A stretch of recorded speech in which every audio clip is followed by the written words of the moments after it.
Hello, Texans. Welcome to the Susanna Gibb Show. On this show, we celebrate the vibrant stories of our Texas friends, neighbors, entrepreneurs, and nonprofits. I'm your host, Susanna Gibb, and today we have an exciting episode lined up for you. We're honored to have Martha Gleason, the Chief Amplifier of Amplify Your Voice, on the show. She is not a Texan, but she is a Texan at heart, and she travels here to speak occasionally. Martha is an expert in the mechanics and the art of using our voice effectively. She teaches us not just how to speak, but how to truly connect and resonate with our audience. And it goes beyond just the technical aspects. She emphasizes the importance of what we speak about. Our stories, our passions, and our authenticity are key elements that influence our message. And so she guides people to help align their inner message with their outer expression, so it ensures that what they say truly represents who they are, which I love. This is great. Our message is deeply influenced by the way we deliver it, right? A well-crafted message delivered with confidence and clarity can help inspire, motivate, and create a lasting impact. She works with high-level execs and actors on Broadway. So she's helping people and individuals, well, people are individuals and organizations, find their unique voice and amplify it so they can make a difference in their communities and beyond. So stay tuned as we dive deeper into Martha Gleason's journey, her insights on voice mechanics, and her tips on crafting and delivering powerful messages. So feel free to open up your Texas-sized beverage, and while you run to the fridge or coffee maker to get yours, I'm going to yap at you for a minute about our sponsor, which is us, Gibb Insurance Services. We have over 27 years of experience in providing home, auto, health, life, and commercial insurance, and it's always been about more than just insurance. We're about people, relationships, and the incredible stories that make up our great state of Texas. That's why we started this podcast, to celebrate and highlight the amazing friends, neighbors, entrepreneurs, nonprofits, and pretty much everybody who's got a good story to tell. Your trust and support in us, especially with our Best Insurance Award with D Magazine and the Dallas Morning News, and we are so grateful. So thank you for tuning in, and thank you for being a part of our Gibb Insurance family. We are honored to share these stories with you, and we hope you enjoyed this episode as much as we enjoy bringing them to you. And you can go to gibbagencydallas.com for more information about quotes and this podcast. And we'll end this episode with an insurance tip of the week, so stick around for that too. Lastly, my Texan friends, I want to talk to you about reviews. Your feedback means the world to us. If you've been enjoying the conversations, insights, and stories that we share on this podcast, please take a moment to leave us a review. We'll even read them on the air, like this one from Laura. I love this podcast. Susanna is a wonderful host. She puts her attention on her guests in a way that allows them to show up fully and authentically to share what they love. My time spent here is always valuable, like a little mini masterclass on many different topics and modalities. Thank you, Laura. I just want to say the word modalities a few more times. So your reviews not only help us improve and bring you better content, but also helps others discover our community here. Whether you're listening from Texarkana, El Paso, or even beyond the Lone Star State, shout out to my Texan at heart traveling in Thailand. Your thoughts matter. So please take a minute after this episode to leave us a review on your favorite podcast platform. And if you haven't already, please subscribe so you never miss an episode. Together, we can continue to go. Man, I almost made it through the whole thing without jacking it up. Jennifer, I'm sorry. Jennifer is my producer. She really liked this episode, by the way. She was excited. And she's kind of tough sometimes. Anyway, together, we can continue to grow as friends and neighbors, sharing in the richness of our Texas spirit. So hopefully you have your beverage now, pausing for a sip, because we are on with the show. Tell everybody who you are and what you do. Hi, Susanna. Well, it's great to be here, and thank you for having me on your show. I'm Martha Gleason, and I'm an executive voice coach. I work with women executives and singers to help them find their authentic voice. And with women executives, it's essentially so that they can confidently navigate the complex world of corporate success. And we use a variety of tools. I'm also the founder and chief amplifier at the Women's Voice Network. I love And Chief Amplifier is an amazing title. Have you ever met another Chief Amplifier out in the world? that's a great question. I have. I think there are several. I haven't met that title, but what I mean to say is I think I have met several people who I would say have found their voice and are amplifying their voice. So you deal with both the physical voice, like what the muscles that produce the sounds that come out of our voice, out of our mouth, and then you also talk about our brand, our voice, what we're saying as a person, right? Exactly. So I always say, Susanna, that the voice is like your calling card because it lives inside you. So it's really the most intimate expression of who you really are. And the way you use your voice, not only as an instrument, but also the words you choose to speak with and how you listen to others and respond to them really determines whether people are going to welcome you in or they're going to shut you out and turn you away. So if I go up and I introduce, I'm walking up to a person. I have yet to speak yet. As I'm walking up, they're looking at me, they're taking me in, they're gathering, they're starting to make their first impressions, and then I begin to speak. What do you think?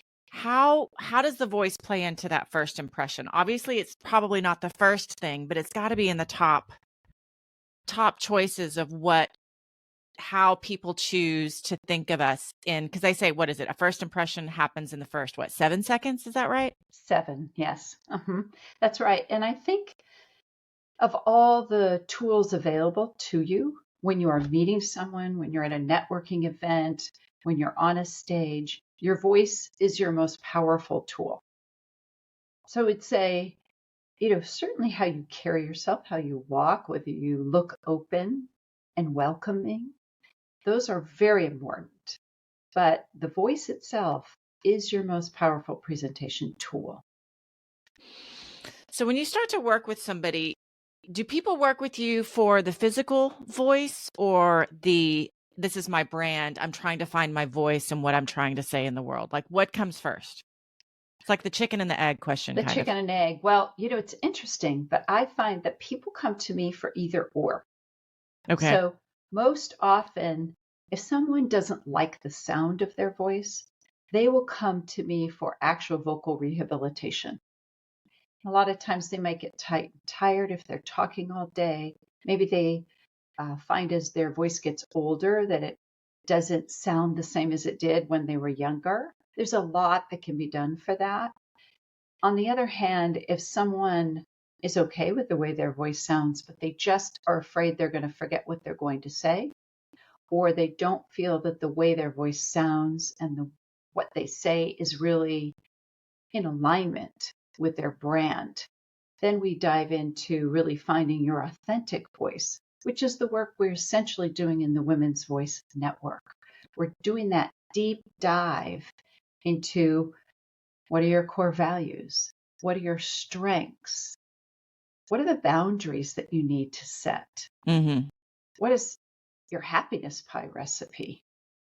What does your life really need to look like for you to be in alignment with your true voice? And then how do you navigate those difficult conversations? How do you make your way through getting a seat at the table and getting heard? There's a much deeper dive with women executives that need to use their voice to leverage their strengths and get where they want to go with their careers. I love that image of having a seat at the table and how a confident voice can potentially, it helps your message, right? If you're trying to convince people or persuade people that how you sound, if you sound timid and high pitched, it's not going to get the ball moving as well. Right. And the other thing is to think about, Susanna, is that the voice reflects the state of consciousness of the speaker. So if your voice is high pitched, it might be that you're bringing anxiety into the room. Interesting. Do you And work with so men too, or primarily women? I do work with men, Oh, you but do. more women than men. What do you think the biggest differences are between men and women's voices? The voice itself or how they Sure. present themselves. The voice themselves, well, the men's vocal folds, which are only as long as your thumbnail. So your thumbnail is how long your vocal folds are. They're very small. The Oh, men's vocal folds are thicker and shorter. So interesting. they have a different quality. They have oftentimes a less soft quality. It's a stronger quality usually. They don't oftentimes have the vocal range that a woman has. So a woman has vocal folds that are usually more flexible than the male vocal folds. So one can talk way up here, right? Or they can talk down here. So just from a physiologic standpoint, the guys have those thicker folds and those women's folds are more flexible and go through a larger range. So I found this quote. This is the one that so it says, "What makes a woman's voice attractive? Lower pitched and dominant sounding voices have been found to be more attractive in studies. This is true for both men and women. For instance, men are drawn to higher pitched, breathier voices in women, especially during ovulation." True or false? What do you think about that? I have no idea. But I would say that if your tone is really high and squeaky, and maybe you're kind of up here all the time, or maybe you're talking in the gravel pit. You have a lot of vocal fry in your voice. Those can be grating and irritating. So I wouldn't be surprised if the guys like the higher, breathier sound on a personal level with the woman because it's a soft sound, right? And that's attractive. But I think particularly in the business world, we have to speak with authority. And that sometimes does mean lowering the pitch, depending on the person. Well, they say that a lower pitched doctor has less claims of malpractice, that people automatically assume that they are more authoritative if they have a lower voice. So interesting, isn't it? It Isn't just it? shows you how the voice really, really impacts how people perceive us. But again, we've got to go back behind the voice. If the doctor has a low pitched, round voice, what's his consciousness? What's going on in his mind is what's going to impact how that voice comes across. Right? So if he's standing in his authority, he's going to get that sound. True. Why do you feel like so many women, I mean, I know I just had that quote about higher pitched, breathier voices, and I get the breathy because breathy's all over the place, but I feel like I talk to so many women and their voices are up here all the time. They're using, I don't know, what do you think? This is probably what, 40% of what my voice is able to do, and they keep it up here? Like even higher. Like it kind of wears me out to be that high. Yeah. But I hear these women and I'm like, why? Do people just get used to how they sound and they don't want to change? Or like, why not find the full range of your voice? You can go up there. Obviously, I'm up here right now. I'm excited. I'm up here. But I live down here, right? I'm not sure what's behind that. I think it's on a case-by-case basis. So some people may be talking up here all the time because they're afraid it may track back. I have had so many clients track back to say, I had a choir teacher in middle school or grade school, and they told me to mouth the words because I couldn't sing. And so the psychology behind that can be, my voice is terrible. And so maybe they're floating Terrible up choir here. teacher in middle school. Oh my I've heavens. heard that multiple times. Oh, that's terrible. It is terrible. Do you And ever meet these, people that you're like, wow, your voice really is terrible? Or is it just a matter of learning how to use it? I think it's a matter of learning how to use it. I I mean, it's a really do, muscle. because it's Yeah. a muscle. Well, the vocal folds are folds. They're fibrous tissues. There's ligaments and muscles around the voice, but if you're having it, say I'm speaking like this and I have a really nasalized sound, right? That means that I have tightness in the back of my throat. Why do I have Mm-hmm. tightness in the back of my throat? Am I afraid? Right? That can come through as all of a sudden the throat is closing. Mm-hmm. So you have to, when somebody says, "Oh, I have a terrible voice," I would always say, "You have a beautiful voice. You just haven't fully found it yet. And you don't know what you don't know." Right? If the false vocal folds are closed and they're pushing in on those tiny little vocal folds, it's going to give you a really tight sound. So does that help explain, like, let's just say I'm fairly a strong alto and I Hmm. can't hit those soprano notes. Hmm. Or is it that I haven't worked my voice enough to be able to hit them? Like, can you work with somebody to get to those notes? Or it's really like, you know what? That's part of how your voice is shaped. Like why Lady Gaga can hit the notes that she can hit. Hmm. Hmm. I mean, Well, obviously they have a ton of vocal training as well, but right. So range is biologically determined, like the got it. color of your eyes.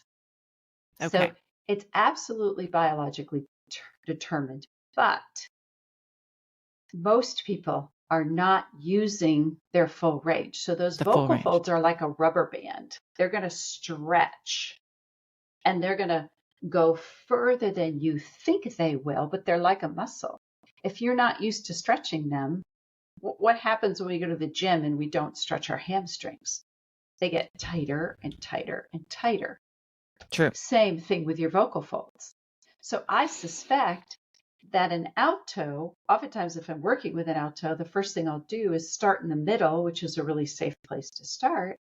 But then I'll see what can we do above it? What can we do below it? Because I want to stretch the vocal folds out so that we can see really how far is the range. It doesn't mean that you're going to live up there and you're going to love singing up there. But when That you makes sense. exercise the whole range, you strengthen the whole voice. I always thought it was interesting, and this is going to date me a little bit, but Madonna, I'm sure you're familiar with Mm-hmm. Madonna. Mm-hmm. And how much her voice changed when she did Evita, Mm-hmm. because she had so much training to stretch to get to different parts of her voice. The other one that I think about all the time is Miley Cyrus. Mm-hmm. When you Great talked about how voice. somebody sounds when they're young and how they Mm-hmm. sound now, like she sounds so different. Right. And I know some of Right. that may be like she had a vocal issue, right? But that's not Okay. necessarily what's affecting her voice, is it? Like, isn't that like It depends what the vocal issue was. I don't remember what So, it was. I know she had some kind of surgery, but right. And it depends where on the vocal folds she had to have the surgery or what part of the pharynx was involved. But as you age, the vocal folds get thicker. So a male voice, for instance, will not reach maturity until mid to late 30s. That's what? why, uh-huh, uh-huh. Wow. Okay. So, I didn't you know know, that. you can see how some men who start off singing lower in their teens might actually end up getting those high notes as they enter into their mid 20s and up into their 30s. They're going to get more range. Hmm. The female vocal folds mature by mid 20s. Wow. So, what happens with all of our vocal folds, whether we're male or female, is they get thicker. They can also get drier. They can lose elasticity. It's the same thing that happens to the whole body. It happens to the voice. Wow. That's really Mm. fascinating. Mhm. There was, I think, what do you tell people as far as when you're trying to teach? I think I'm trying to figure out how I'm going to get to where I'm getting. But when you teach melody in Mhm. in the voice, as well Mhm. as melody, speed, Mhm. and forcefulness, right? Like it was Volume. something for me to volume, Mhm. where they were like, listen, we want you to say this line. I would be doing a voiceover commercial, and they're like, we want you to be happier. We want you to be really excited when you say this line. And Mhm. I would do Mhm. it, and they're like, no, don't be louder. Don't be Mhm. louder. Mhm. That's a question of timbre. So Damn. how dark or bright the sound is and how much you're using your articulation system. So one thing people don't realize is that the teeth are resonators. Mm. So if you smile, you're going to get more bounce and more ping in the sound because your resonators in voice are everything from the chest up. So they're your teeth, they're your bony cartilage, they're your forehead, they're everything to do. They're your chest bones. All of that is an acoustic vibration. Hmm. So by smiling, if you need a happier sound, you're going to get it because the sound's bouncing off your teeth. Wow. Now I'm just thinking about my teeth. Yeah. I'm like, huh. Well, and the other thing that smiling does, which is interesting, is that these muscles right here are called the zygomatic arch muscles. Okay. These muscles are reflective to the back of the throat. So if you start smiling, your throat is going to open more. So They're just for anybody listening, reflexive. the zygomatic muscles are, will you explain where they are? I know you pointed to them, in Yeah, which, for people watching. So, they're right above the upper lip and they're right where those cheeks start. So right on the sides of your nose. It's like you're sniffing a rose if you want to find them. You can just sort of oh yeah, sniff. yeah, Yeah, I that's your feel it. zygomatic arch, right? Okay. So once they get activated, what does it do to the throat again? It helps to lift the soft palate in the back of the throat. And your I throat, feel it. did you feel it? Yeah. Yeah, Yeah. because your throat is a resonating chamber. Huh. So if the soft palate is lowered, you have a smaller resonating chamber. If the soft palate is raised, it looks like this when it's inside, you have more space and your voice will sound fuller and rounder, but you won't have to push for volume at the vocal fold level. Interesting. Mm-hmm. That's very fun. Mm-hmm. Do you follow? I think his name is Chris Voss. He's the FBI negotiator who he did a lot of stuff, but he was a negotiator, right? During all these high pressure things. Oh, But yes. he I've heard has of him. he has what's called the late night DJ voice. So Uh-huh. if you really want to bring the level down of a conflict, you get your late night DJ voice in right here. I love it. I know. Yeah. It's kind of fun, right? Uh-huh. How do you Uh-huh. teach people how to get to the late night DJ voice? There's two ways. Really, you can listen and then mimic that sound, right? Which Okay. is what you just did. You probably heard him give an example, and then you came down and you went and you did this. Mm-hmm. But it's also really important to understand how you're doing this. So, one thing I'm doing right now is I'm not pushing any air. Oh, I'm not using a lot of air. I'm also not using full body support. So when I'm using full body support, I have a bigger sound. When I just kind of relax my body and chill out, I have a smaller sound. interesting. So there's a lot of pieces. And this comes from Estel, which is a vocal pedagogy that I've studied extensively. And this comes from the Estel voice system, which is And what is the Esta voice? Estel. Estel, Estel. Estill. And it's all about how am I producing this sound? So it's understanding the actual anatomy and what happens with your body to produce different sounds. Interesting. Because the pharynx and the vocal mechanism are malleable. they're changeable. Airflow is changeable. How you use your articulators is changeable.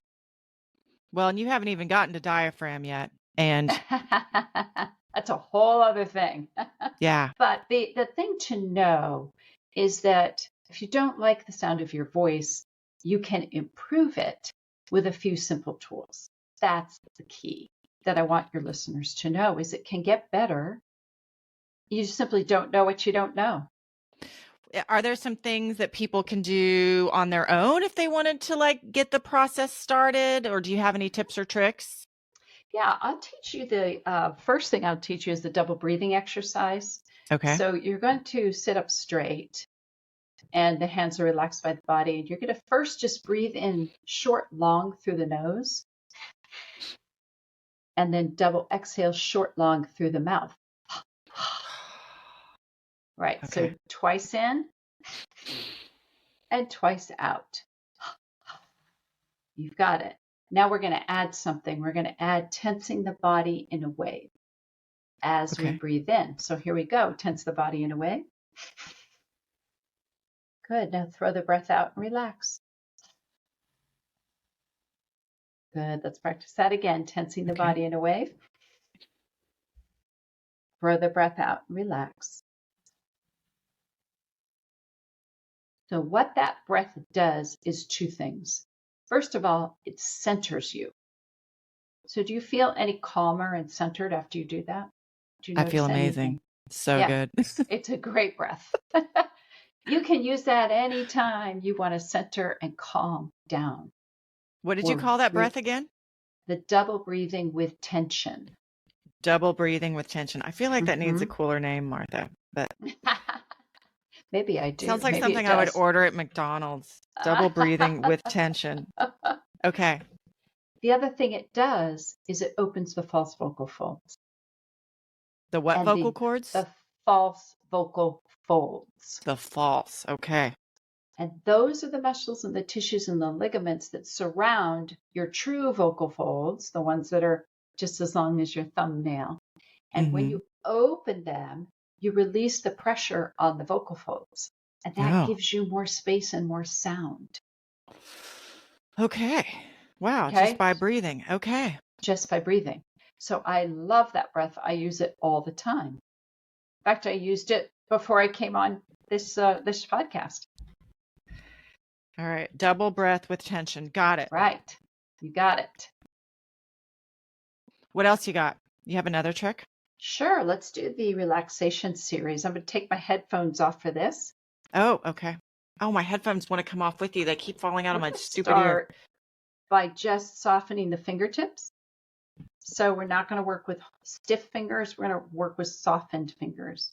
And you come right up to the forehead, and you're going to want to just massage all these muscles. And you can work your way down to the temporal, to the temporalis muscles here. If you move your jaw, you'll feel, you'll feel these muscles move.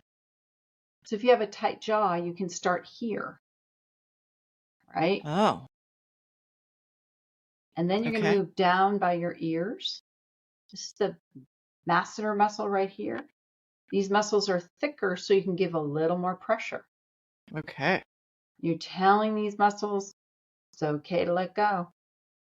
Then you're going to come down here to the face muscles, and you're going to massage through the zygomatic arch, under the lip,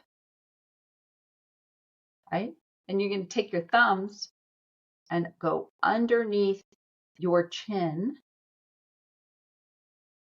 because this is where the tongue attaches to the top of the voice box. It attaches right to your hyoid bone. And if there's any tongue tension here, you'll feel it. You feel anything? If you feel anything, just give it a little extra love right there. Then you're going to touch it feels nice. The front of your throat. This is your thyroid shield that you're touching right here. Behind this are your vocal folds. You're going to put the back of your hands on either side of your thyroid shield, and you're going to move it from left to right. Oh, that feels weird. Doesn't that feel weird? Yeah. Most people don't realize that the voice box is movable. Oh. And this really helps if you're talking a lot all day. You're on a lot of calls and you're getting tight. Oh. You can just move that voice box around. So that I call the relaxation series.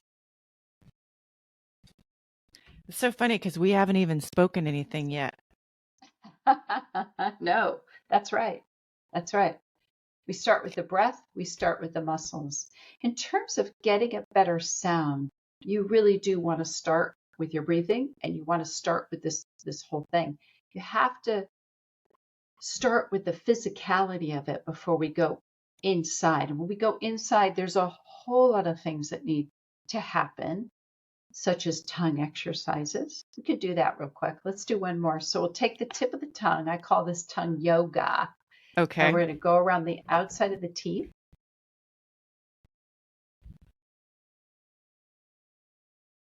Mm-hmm. Mm-hmm. And you're going to go the other direction. Mm-hmm. Definitely using this part for the snippet. Everybody's like, what's going on? Because the thing about the tongue is if the tongue is the strongest muscle in the body with the jaw, right? Those two work together. If the tongue is not working efficiently and the way it's supposed to, well, what happens on a soccer team if you have a player that all of a sudden isn't doing their job? What happens to the rest of the team? It's not going to go as well, for sure. They get tired. Yeah. They have to compensate for what the player who's not doing their job. So if tongue is not being a team player, we oftentimes will see jaw gets very tight. Well, there's so many things too, especially like we used to have to, before we would go on stage for, an hour and a half play, there's a warm up of the voice. You can't just expect to walk out there and project to a 300-seat theater that it's going to happen if you just don't do anything about it. You've got a bunch of nerves that you have to contend with, but it's muscles and getting your face ready. Although I wish I would have known some of that relaxation stuff on my face. I didn't know that. And that's why it's so cool to work with different people and talk to different people. It is. Everybody has something new to show you, which is so fun. Isn't that fun? We learn from each other all the time. All the time. All the time.